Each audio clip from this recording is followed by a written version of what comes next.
Hello everyone, welcome to my YouTube channel Aastha classes. तो बच्चों, मैं आज आप सबको संख्यांक की चैप्टर से बहुलक बताने जा रहा हूँ। सो आप सब इस सवाल को, इस प्रश्न को अच्छी तरह समझिएगा। तो चलते हैं बच्चों।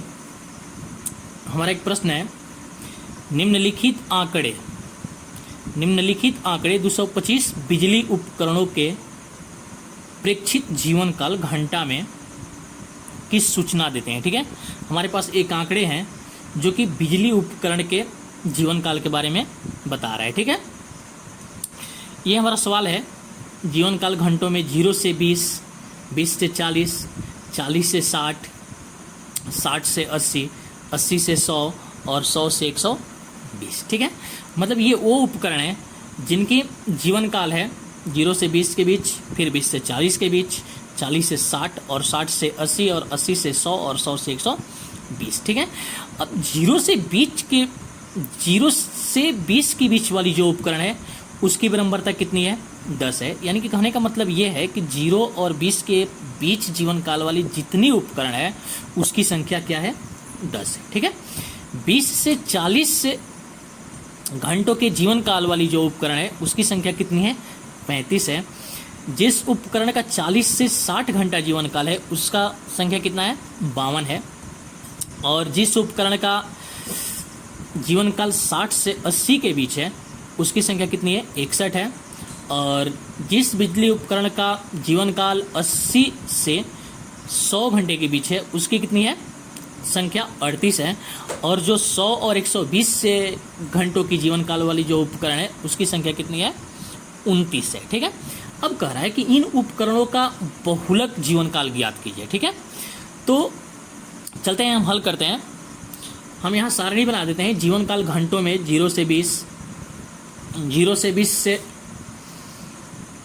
घंटे वाली उपकरणों की संख्या कितनी है? 10 है। फिर 20 से 40 वाली की कितनी है? 35 है। और फिर 40 से 60 वालों के बीच की कितनी है? 52 है। फिर 60 से 80 वालों के बीच की कितनी है? 61। और फिर 80 से 100 के बीच की कितनी है? 38। ठीक है, और 100 से 120 वालों के बीच की संख्या कितनी है? 29। ठीक है, ये हमारा क्या है? आंकड़ा है। ठीक है, ये बिजली उपकरणों की क्या है?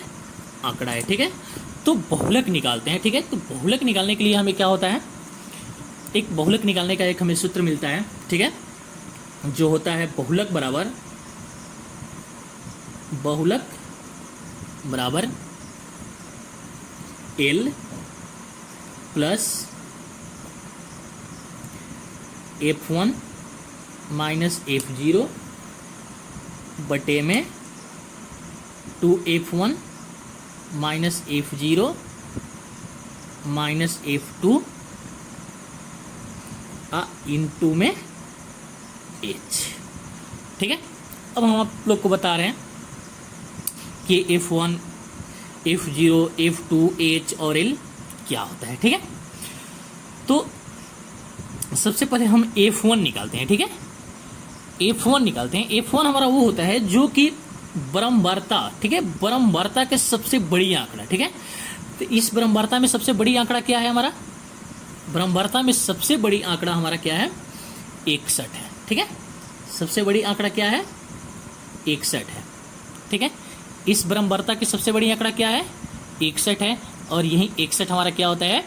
F1 होता है। ठीक है, ध्यान दीजिएगा, F1 क्या होती है? इस पूरी बरम्बारता के, इस सारणी में पूरी बरम्बारता की सबसे बड़ी संख्या। ठीक है, सबसे बड़ी संख्या हमारा क्या हुआ?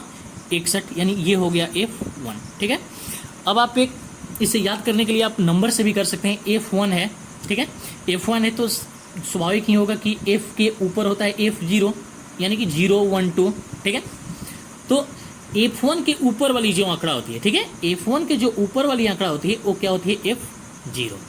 ध्यान से सुनिएगा, F1 के ऊपर वाली जो आंकड़ा होती है वो क्या होती है? F0 होती है। ठीक है, F1 की जो नीचे वाली आंकड़ा होती है वो क्या होती है? F2 होती है। ठीक है। अब हमें यहाँ मिल गया, हमें क्या मिल गया, F1 मिल गया। F1 हमारा क्या मिला, F1 हमारा मिल गया 61, F0 मिल गया हमारा 52 और F2 मिल गया हमारा 38। ठीक है, 3 चीज़ तो हम पा लिए। F1 61 सबसे बड़ा आंकड़ा, बराबरता की सबसे बड़ी आंकड़ा क्या होती है, F1 होती है। उसके ऊपर वाली क्या होती है, F0 होती है। उसके नीचे वाली क्या होती है, F1 के नीचे वाली क्या होती है, F2 होती है। ठीक है, अब हमें L चाहिए। ठीक है, L हमारा क्या होता है कि F1, ठीक है, F1 के निम्न सीमा, F1 बराबरता वाली वर्ग अंतराल की निम्न सीमा। तो F1 बराबरता क्या है, F1 बराबरता हमारा क्या है, 61 है। इसके वर्ग अंतराल का निम्न सीमा हमारा क्या है, 60 है। ठीक है, इसके निम्न सीमा क्या है, 60 है, यानी कि L हमारा क्या मिल गया, 60। ठीक है, L हमारा क्या मिल गया, 60 मिल गया। अब यहाँ L हम लिख देते हैं 60। ठीक है, अब हमें क्या चाहिए, और एक हमें चाहिए राशि H। ठीक है, अब H क्या होता है, हम पहले ही बता चुके हैं कि H जो बराबरता के बीच की दूरी होती है। ठीक है, बराबरता के बीच की दूरी, तो 0 और 20, ठीक है, 0 और 20 के बराबरता है, ये वर्ग अंतराल है, सॉरी बराबरता नहीं, वर्ग अंतराल है। इसके बीच की दूरी कितनी है, 20 है। ठीक है, यानी कि H हमारा क्या मिल गया, H हमारा मिल गया 20। ठीक है, अब ये जो हमें आंकड़ा मिला है, क्या करते हैं, इसको हम इस फॉर्मूले पर, बहुलक के फॉर्मूला जो है उसमें हम क्या कर देते हैं, इसको हम बैठा देते हैं। ठीक है, तो L हमारा क्या मिला है, 60 मिला है। ठीक है, निम्न सीमा क्या है, 60 दे दिए। अब हमारा क्या है, F1 है। ठीक है, F1 हमें क्या मिला है, 61 मिला है, और F0 हमारा क्या मिला है, 52 मिला है। ठीक है, F0 क्या है, 52 है। ठीक है, अब हमारा सूत्र में क्या होता है, 2F1, यानी कि 2 गुणे 61। ठीक है, 2, ठीक है, कांस्टेंट है।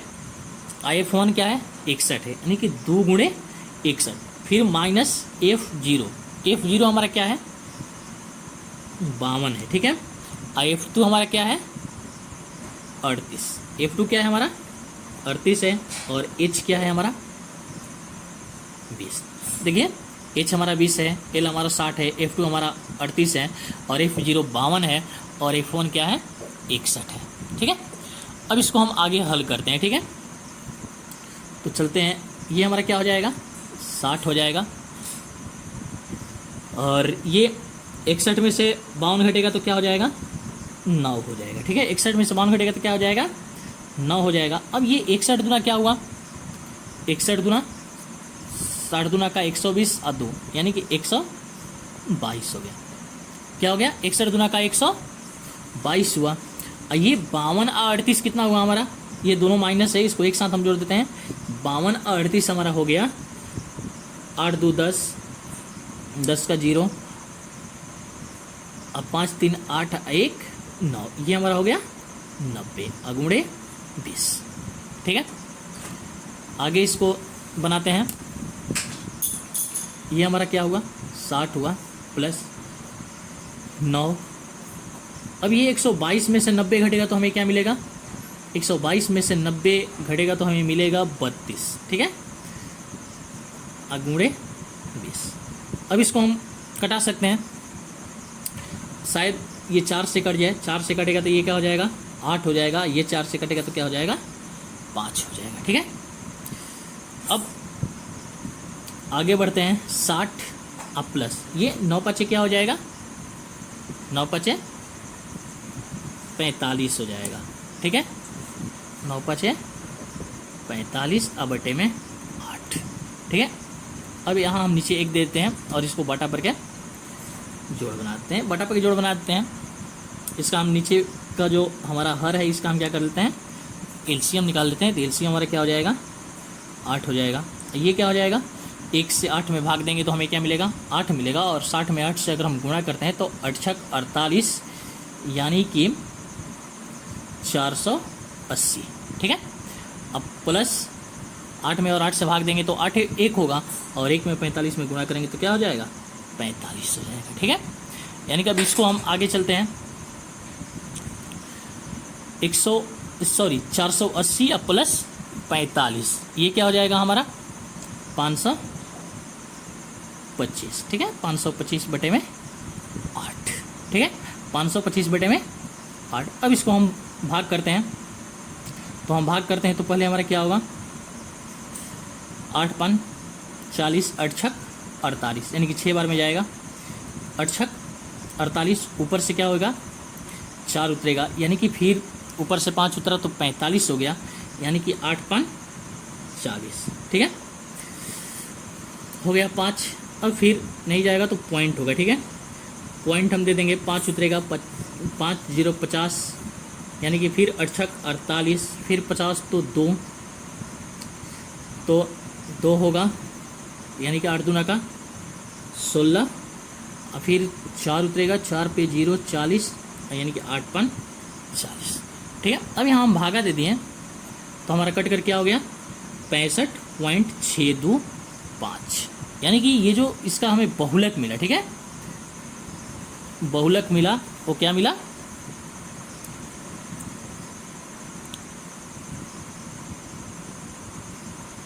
बहुलक हमें क्या प्राप्त हुआ 65.625।